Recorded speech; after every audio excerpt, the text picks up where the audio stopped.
كلا هذه الأرض ما تكفي مساحة لو نعيش بلا سماحة وانت عايشنا بحب لو تذيق الأرض نشكا كالغاب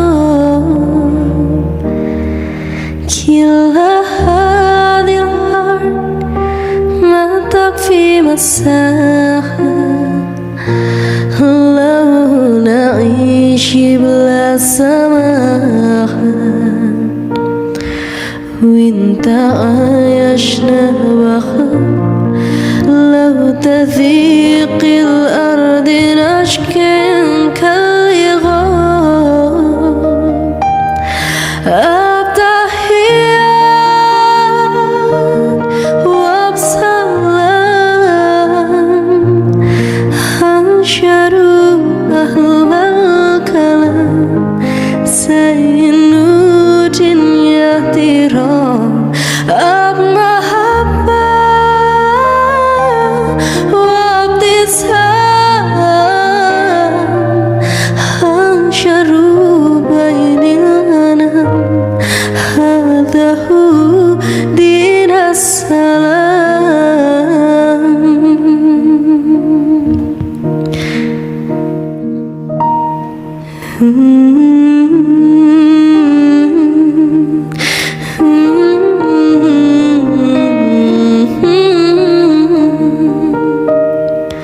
كلا هذه الأرض ما تكفي مساحة لو نعيش بلا سماحة وانت عايشنا بحب لو تذيق الأرض نشكا كالغاب التحيات وبسلام أنشروا أهل الكلام سينود يهدران محبة وابتسام. Amma ba'du. Makrifat dalam pandangan ulama klasik dulu ya. Tadi saya Abdul Qadir Jalani kan membahas dulu. Dalam sholat khususnya. Di antaranya Al-Kabir Imam Ar-Rafa'i. Ini keren nih. Kalau di Syekh Abdul Qadir Jalani itu susah Pak.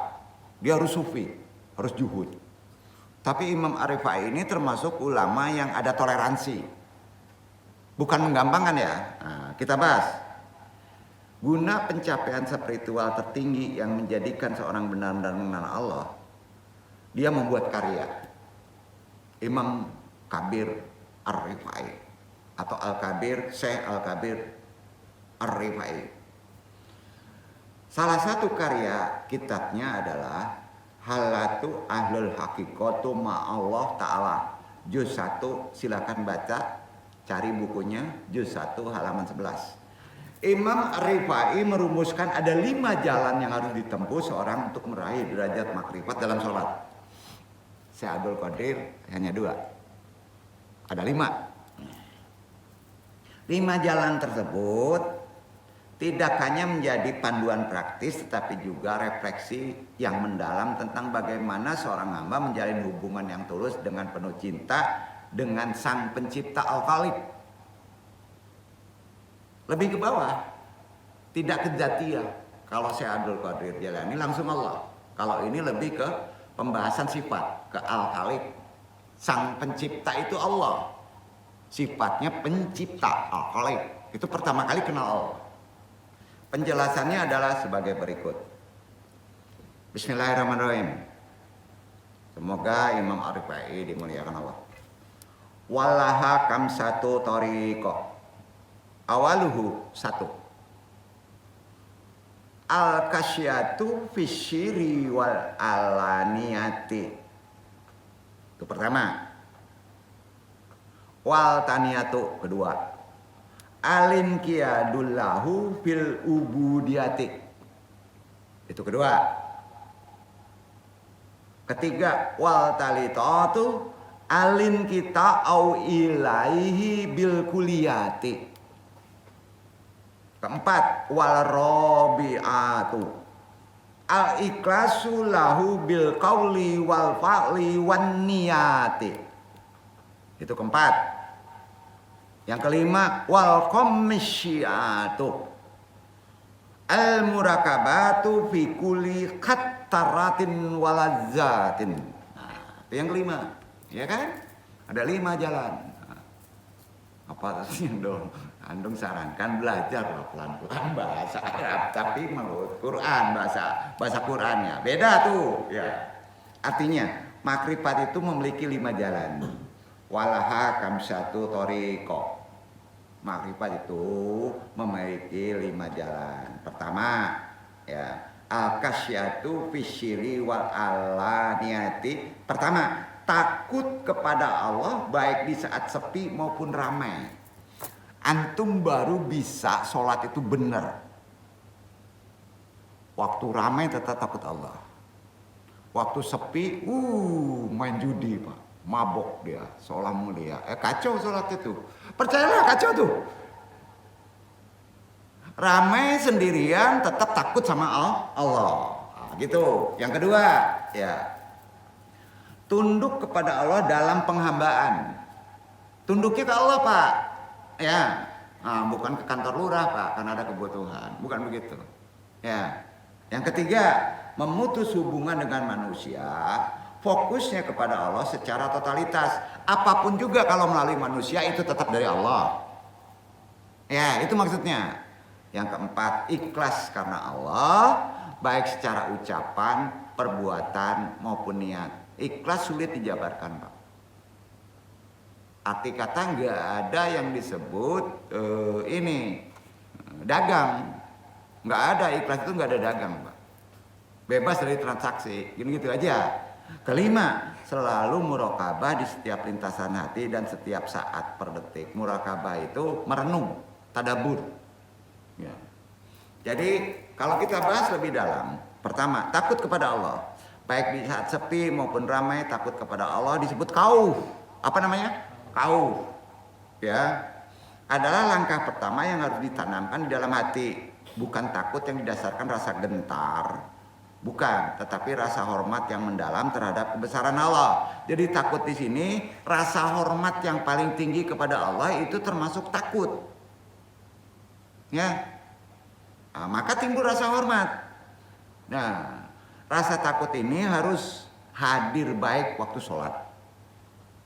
Ketika seorang berada di tengah keramaian maupun saat sendirian. Artinya pas menegakkan sholat itu harus dalam keadaan tidak sholat pun takut kepada Allah gitu. Walaupun ramai, walaupun sendiri. Seorang hamba harus konsisten ya menjaga dirinya dari perbuatan dosa. Karena ada khauf tadi.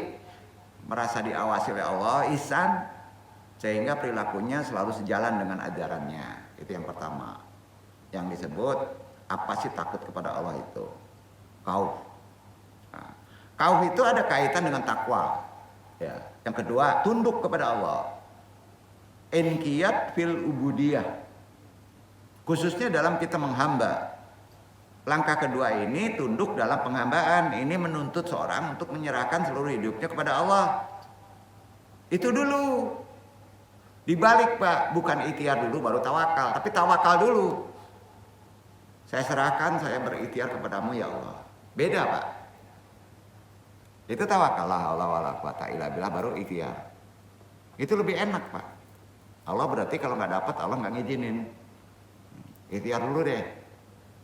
Ya, jadi nggak assalamualaikum pak, ikhtiar dulu. Itu syariat. Ya, nunggu nih belum dapat atau tidak dapat, tawakal pasti dapat katanya. Gitu. Oh itu dikir Allah. Jadi ada dimaknai itu. Ya, itu yang kedua. Yang ketiga, Memutus hubungan dengan dunia, fokus kepada Allah secara totalitas itu ajaran zuhud sederhana. Karenanya Imam Ar-Rifai menegaskan pentingnya inqita ilallah bil kulliyah. Memutus hubungan dengan dunia ini bukan lari. Ya. Tapi sederhana, tidak mudah terkontaminasi dengan kekayaan orang gitu. Ya.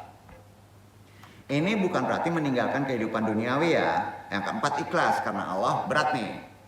Dalam ucapan, perbuatan, niat. Keikhlasan ini pondasi utama dalam jalan menuju makrifat. Karenanya Imam Ar-Rifai menekankan bahwa keikhlasan harus mencakup 3 hal. Ikhlas itu nggak bisa di hati aja. Harus ada 3 hal. Ambo ikhlas, ucapan harus ikhlas, perbuatan harus ikhlas, niat pun harus ikhlas. Berat Pak. Ya.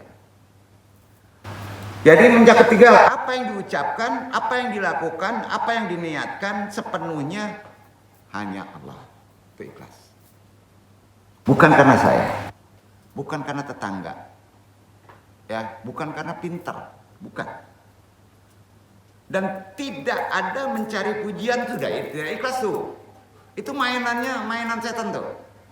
Atau pengakuan dari manusia. Jadi keikhlasan itu adalah bukti ketulusan hati seorang hamba dalam beribadah dan menjalankan hidup. Itu tinggi Pak. Sudah di atas zuhud tuh. Kelima terakhir disebut muraqabah. Lintasan hati kan sering datang dalam hidup nih. Di sholat. Masuk aja ke hati itu. Hati itu bisa kotor tuh. Dalam detik waktu tuh. Jalan terakhir adalah muraqabah, yaitu kesadaran penuh bahwa Allah selalu mengawasi. Itu aja. Di sholat itu, maka konsep ihsan itu tinggi. Allah itu sangat mengawasi. Jadi paling mudahnya gini, Allah itu maha meliputi. Ya, kalau maha meliputi, maha besar. Berarti dia melihat kita. Ya, kita tidak di luar Allah. Itu muraqabah. Jadi melatih dalam sholat untuk selalu menghadirkan Allah dalam setiap aspek kehidupan harus dipraktekkan. Bukan tindakan yang mudah. Sepakat?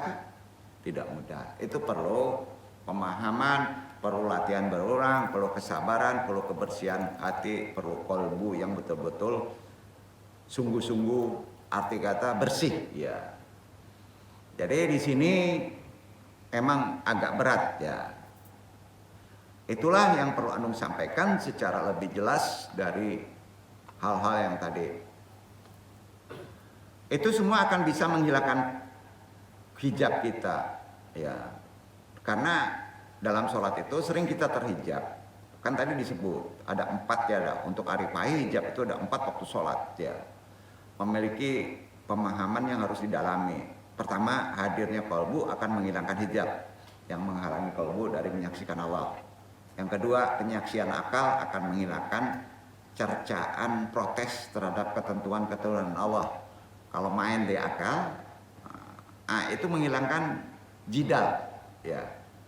Ketiga, ketundukan diri membuka pintu spiritual menuju Allah. Kalau tunduk itu pintu spiritualnya itu akan menuju kepada Allah. Keempat, ketundukan anggota tubuh akan mendatangkan pahala dari Allah secara sisi materi. Oleh karena itu, barang siapa yang melaksanakan sholat tanpa hadirnya kalbu, ia adalah musolli yang bermain-main. Musolli itu orang yang melakukan sholat.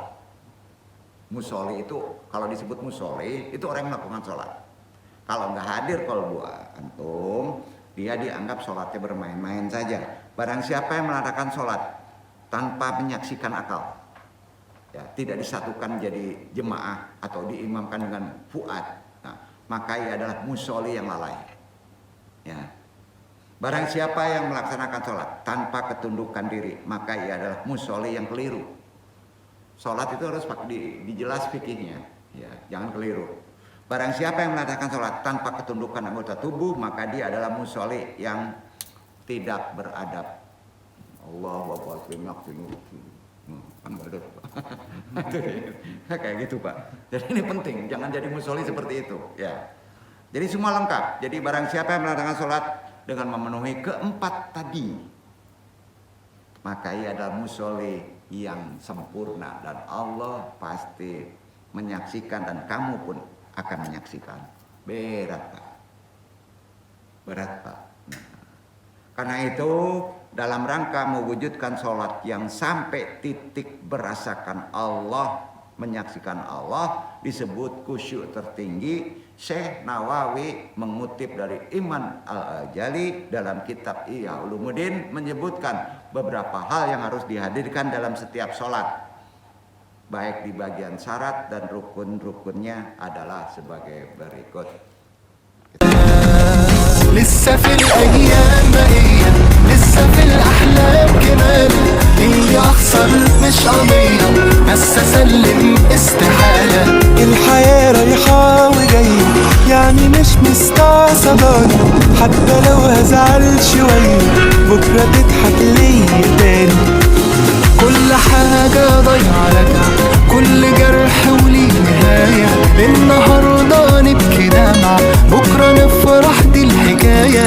في قلوب أوقات تخن، في قلوب غيرها غلابة، احنا مش عايشين في جنة بس برضو مش في غابة. كل حاجة ضيعة راجعة، كل جرح وليه نهاية، النهاردة نبكي دمعة، بكرة نفرح، دي الحكاية. في قلوب أوقات تخن، في قلوب غيرها غلابة، احنا مش عايشين في جنة بس برضو مش في غابة. يا لا لا لا لا لا لا لا، يا لا لا لا لا، يا لا لا لا لا لا لا،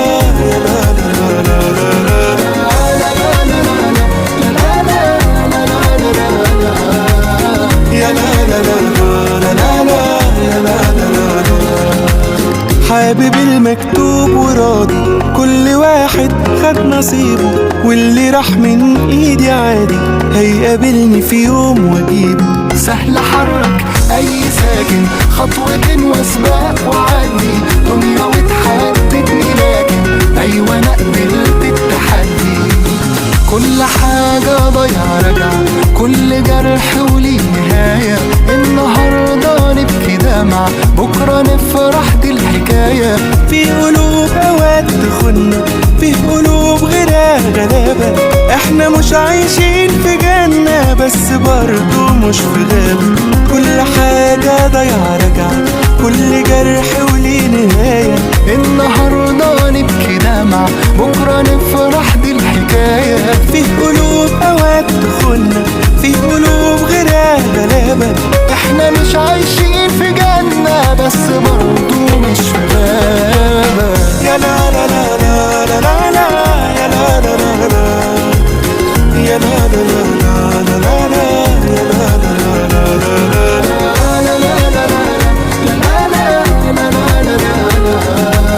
يا لا لا لا لا لا لا، يا لا لا لا لا.